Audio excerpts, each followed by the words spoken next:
All right, what's up, YouTube? This is Brandon, aka Fresh, dropping my first real YouTube video. Man, it's been a long time since I've been on here. If you check out some of the old videos I got on the channel, it was a few years ago. I was trying to do a lot of different things, but it took a lot of time to decide exactly how I wanted to start this new platform up. And as you see, before we get to the title of this video, guys, you see it right there.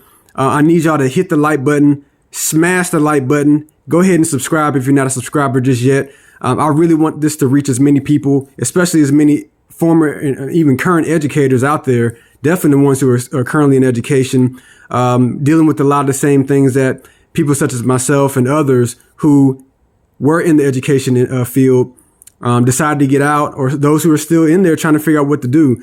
So go ahead and hit that like button. Try to get me to at least 100 today. And I know this is one of my first real videos. So get me to 100 likes. Share this with as many people as you can. Make sure you subscribe because I want to drop as much of this type of content as possible. All right, so let's get into this video. All right, so a lot of these videos that I'm gonna do, I'm just gonna. There's no script. I don't have nothing in front of me. I'm just going off my heart, on what's in my mind, and really just reflecting on a lot of the things that kind of made me decide this decision. So before I get to the reason why I left education, which we're coming up on, my anniversary is in 26 days. February 28th of 2022 was when I actually got out of education for good. But I want to bring you into the reason why I even got into the first place. And it's a very interesting story. I'm going to be as brief as I can, but it was in 2010. It actually started a couple years before. I was trying to get into education, but I wasn't licensed. So I tried to go lateral entry. It just didn't work out. So I took a job at a bank, worked as a teller, worked my way up to a banker. And I'll never forget, I was working, I was doing really well. I was very successful. I was one of the top bankers, in the industry, at least in my company. And, the trajectory was there for me. I was going to be, a branch manager at some point. Probably would have been able to get to a district manager at some point as well, had I just kept on going for a few years or so. But in my heart, my passion, the conviction that I had, it just was not in that field. I wanted to be, able to coach and to mentor. Those were passions of mine that the banking industry just wasn't going to allow me to have. So I never forget. I was on my lunch break and I called my dad. I said, "Dad, I don't want to do this anymore." I was just got married. I literally just got married like a couple months before. And he said, "Son, sometimes, what you have to do is you have to make your hobbies your passion. So whatever you're passionate about, it just has to be a hobby until, you can find that career that allows you to do those types of things." And I was like, okay, I hear what you're saying, but I'm just not feeling this right now. So maybe a week or two later, I'll never forget this. I went into my branch manager's office and I was just sitting down with her and I was just talking to her. I was like, I can't do this anymore. I just can't do it. And I just broke down in tears, right there in front of her. And I was just like, I just want to go. I want to teach. I want to get into education. And she's like, "Brandon, I understand if that's what you want to do. If that's what your heart is telling you, then that's what you need to do." So I left the bank. I got a job at ITT Tech doing some sales stuff until I was able to find a position in the school system where in Alabama, the position as a teacher's assistant or instructional assistant position, they called a paraprofessional. And in this position, they needed somebody to kind of basically be like a glorified hall monitor. They called it the position Refocus. So they allowed me to have my own room or classroom and everything, but they really wanted me to kind of make sure that, I kept students away from skipping, send them back to class. If they needed a place to kind of, calm down for those who were mainly in the special ed department, if they needed some time to calm down before they went to class, I was supposed to be the guy that they came to refocus. And then I would walk them back to class. Me being the type of person that I am, I took this position to heart and I took it very seriously and probably was a little bit OD with it, but in a good way. So a lot of the students, they, had this, they affectionately or probably not affectionately dubbed me as the police. So anytime they saw me come, oh, there were the police, we got to go, because they knew that I was going to, write them up if they weren't where they were supposed to be. So I had a pretty good reputation, amongst the staff there. And it was extremely fulfilling. I mean, I was making maybe $1,100 a month, doing this. And I actually had to get a part-time job, in a call center. They allowed me to do it at home. I was an at-home call center agent. I was doing that part-time just to supplement my income that was getting me kind of close to what I was making at the bank. But the money, it didn't matter. Like, just being around those kids, being able to help those kids. And for those of y'all who have been, in education, those of y'all who have worked with, special ed students, quote unquote, behavioral students, it was so fulfilling, because a lot of times, even though I got a lot of those kids, quote unquote, in trouble, like, they always came back to me. Like, they saw me as someone who really cared. It's like, okay, you're not really necessarily trying to get us in trouble. You're really just trying to, keep us from doing the bad stuff or not doing stuff that we shouldn't be doing. And for them to acknowledge that and to see me as someone that they cared about, I craved more of it. So I didn't go back to that position the next year. I ended up going back to get my master's in education, special education, actually. So I do that, get my degree, do my student teaching. And then I finally land a job, at a middle school. And it was my first teaching job, my first sped job. And, it was very rough, because I didn't know a lot about how to write an IEP. That was not my thing. I still to this day, don't know how I got through, writing IEPs. I had a lot of people that helped me, just get that off my plate, just people that I owe everything to.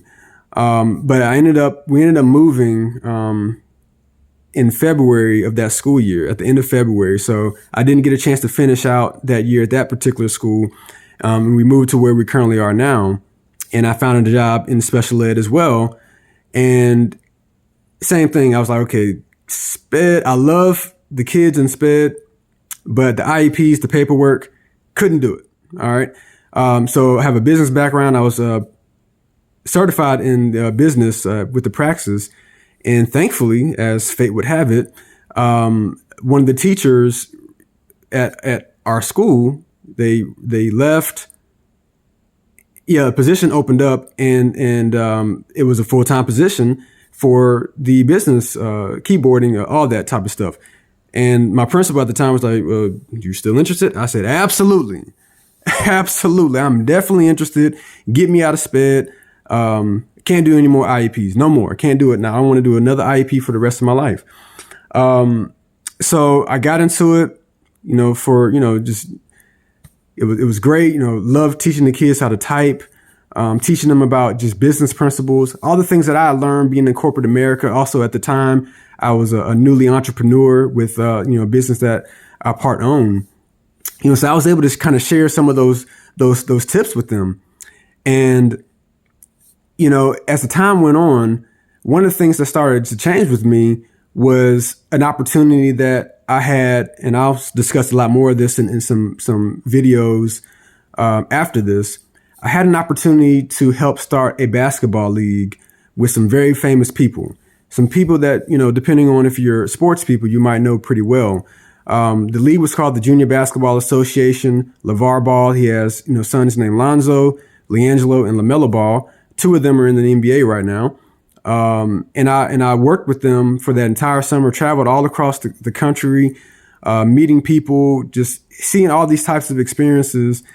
And that really opened up my eyes to just how much is out there, and what I really ultimately wanted to do with my life.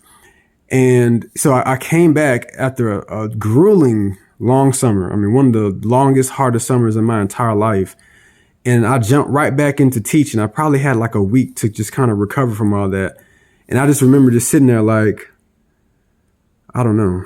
I don't know how much more I can do this.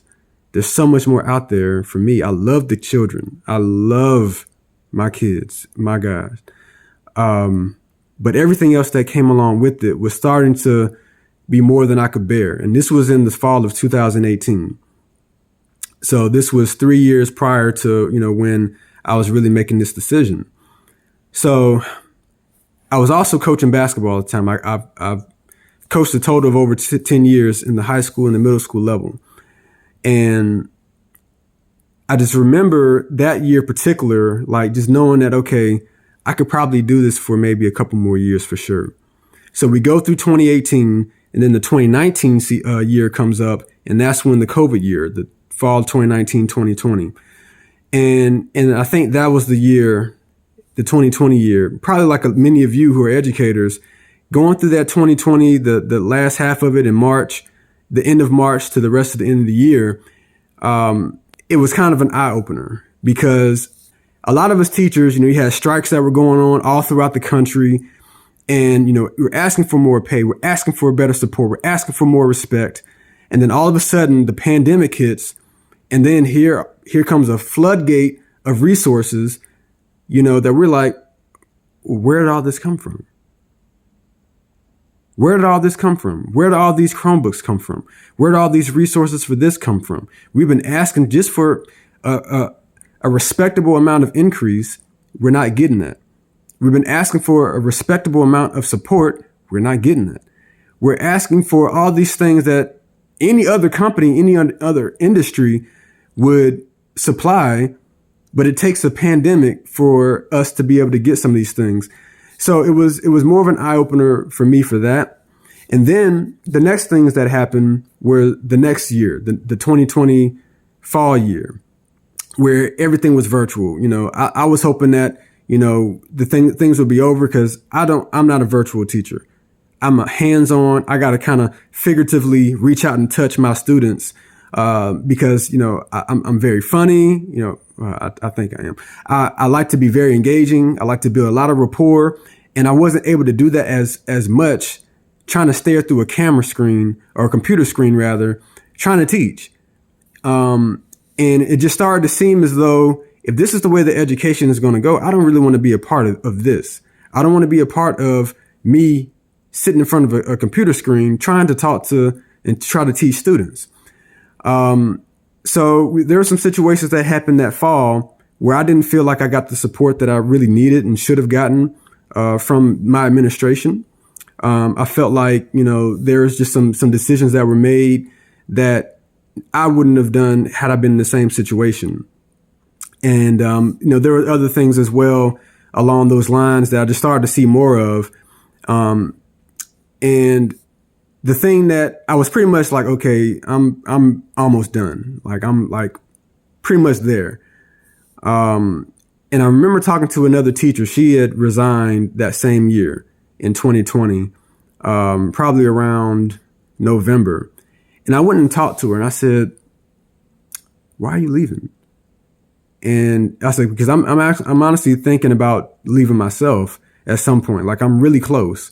I might be able to do another year, maybe. And she said something very profound that stuck with me. And this might be something that some of y'all who are maybe on the same boat that I was in and she was in might use that might can help you make your decision. And she said, Brandon, there's a quote from George Washington. People asked him why he wasn't running for a second term. And he told them, he said, I served 4 years. I served my time. It's time for me to move on. And out of everything that we talked about in probably 30 minutes of talking in her classroom, that was the biggest takeaway that I had. It's like, okay, at that point, I had been in education for 7 years. How much more do I need to give? How much more can I give? The last thing I wanted to do was be like some of my colleagues, and this is no offense to them, but I've sat at lunch tables with them when they're talking about, oh man, I got 4 more years so I can finally retire. I can do another 2-3 years. And then I've done my 25 or 30 years. And I'm just sitting there thinking, so you've probably started teaching 22 to 25, and 25 to 30 years, you're going to be in your 50s. Some of these guys are in their 60s, and you're trying to hang on so that you can finally breathe. I don't want to finally breathe at 55 and 60. I'm not even 40 now, and I want to feel like I can exhale. And I also don't want to feel like I'm not fully convicted and passionate by the time I deserve it to myself, and the children deserve it even more. So, and I kept looking at all these different factors. It was like, Brandon, what else do you have? What else can you do? I'm tired of coming home literally drained. I don't have anything for my family. I don't have anything for myself. I don't want to do anything but just sit here and just sit, and that's what it was starting to get to. So I talked to my wife the summer of 2021. So 2 summers ago, right before my last year. And I was like, I'm gonna try to get through this year. I'm just gonna try my best, and I was pretty reinvigorated because the students were coming back into class, like fully. Like, we was gonna have a full class of students, no computer screens. And the only thing that was different was everybody was gonna have to wear a mask. But the energy in the building is what pulled me back in for that full semester. The energy, just seeing the kids back. I was able to be myself. I was able to joke and do all the silly stuff that I do to build rapport with these kids. And I had an unbelievable first semester. Every class was great. And I knew that this was probably going to be like my last full year potentially. And I said, I'm just going to give them everything I have, like, literally everything I have. I'm going to open up more. I told kids, I never tell kids, when my birthday is, because I don't want anybody to feel compelled to like get me anything. But I said, you know what?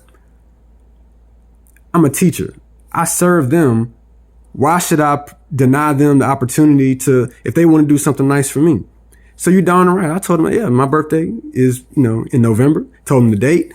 And then, of course, you start telling them, well, what do you want? What do you want? What do you want us to get us? I'm like, well, y'all don't have to give me anything, but if you ask, here's a few things that, would be nice.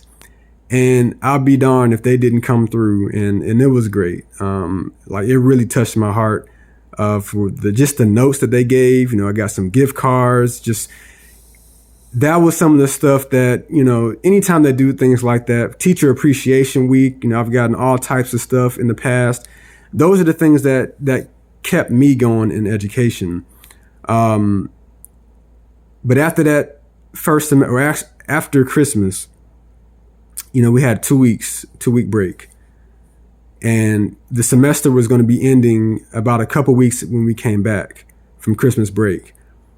And I just remember when we got back in January, I just told my wife, I was like, as it got closer to the semester ending, I was like, I don't know if I can do another one. I don't know if I can do another one. I've literally poured every ounce that I have in these kids. Like, I don't know if I can go through another semester of going through my class expectations and consequences, learning new kids, pouring another 110% of my energy and everything. I can't do it. I'm tapped out. Like, I'm drained. I have nothing, like literally nothing else to give. There's nothing else that I can do. And as the semester got closer and we were getting ready to do another semester, it was around January 18th. And forgive me if I don't have the date correctly. And it was a teacher work day. And I woke up that morning and something was on my heart and said, Brandon, it's time. It's time. And I talked to my wife, and before that, I'm a man of faith. I prayed. I always make sure I pray. I fast. I seek wise counsel. All those things. I felt like I did every step. I talked to my wife, and I said, I don't know if I can do this anymore. And that felt like that was the word that I received as well. From my prayer through my fasting, and she said, okay, let's see if you can meet with your principal. So I sent my principal an email. I said, look, I need to speak with you as soon as possible today. And, I went into his office. He was available. He said, yeah, just come on in. He was available. And he said, what's up? So we small talked and And I just told him, I said, I think I'm gonna have to submit my resignation. And I'm paraphrasing because I can't remember exactly, because I was starting to get emotional. And he was like, well, what's wrong? I was like, I can't do it anymore. I can't do it anymore. I've given everything.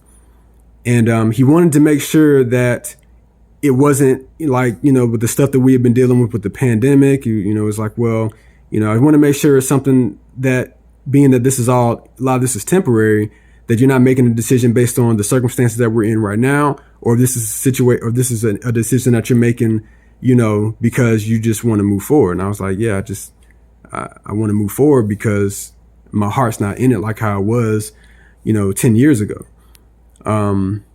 And the only thing that he asked me, he was like, well,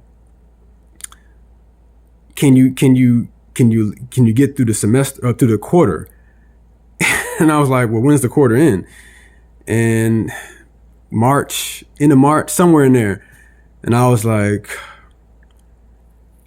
I'm gonna be honest with you. I don't know if I can do that. Like, I don't know if I can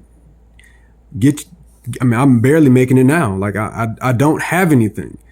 I said, but I don't want to leave y'all in a bind. And he said, okay, can you make it through the end of February? At least that'll give us more time, because 2 weeks, that's the proper thing to do. But, we're not sure we can find like another replacement within 2 weeks. So 2 weeks would have been basically like the end of January. So I said, I can do the end of February. I am like, this is my family. It's my home. Like, I love y'all. Like, I don't want to leave y'all in a bad situation. I can do the end of February. And he said, okay.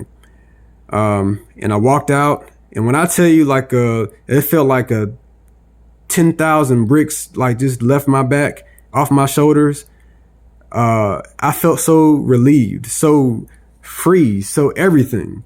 And the only thing that was still weighing on me was that I had to tell my kids, I had to tell, the students that I had taught, and all the faculty that I befriended and everything. And that was one of the hardest parts, one of the hardest things I had to do. It was pretty emotional, especially just, composing that email to my colleagues, because I didn't want them to think that I left them in the fight. You never want anyone to feel like that, because we were all fighting at the time. We having to take over, classes, we having to cover classes. For, because we had sub shortages. And it was weighing on everybody. All of us. I covered so many classes. I'd never covered that many classes.